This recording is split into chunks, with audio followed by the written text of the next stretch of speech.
आज जो यहाँ पर जीएसटी के लिए सभी लोग एक होकर all opposition party Rahul ji आए हैं, उनके नेतृत्व में हम प्रोटेस्ट कर रहे हैं।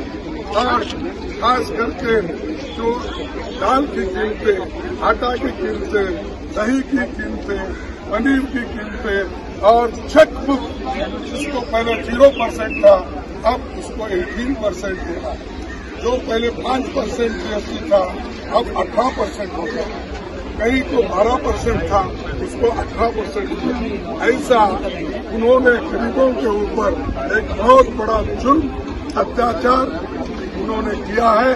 उसके लिए हम आज प्रोटेस्ट कर रहे हैं और सबको नहीं चलेगा, नहीं चलेगा, नहीं चलेगा, हिटलर राज नहीं चलेगा, नहीं चलेगा, नहीं चलेगा, दादागिरी बंद करो, बंद करो, बंद करो, मोदीशाही नहीं चलेगा, नहीं चलेगा, नहीं चलेगा, हिटलर राज बंद करो, बंद करो, बंद करो, गब्बर सिंह टैक्स वापस लो, वापस लो, वापस लो, गब्बर सिंह टैक्स वापस लो, वापस लो, वापस लो, जीएसटी वापस लो, वापस लो, वापस लो।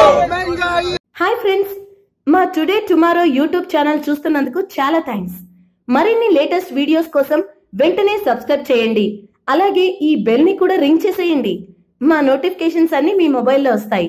అలాగే మా వీడియోస్ మీకు నచ్చితే లైక్ చేయండి, షేర్ చేయండి, నచ్చకపోతే కామెంట్ చేయండి.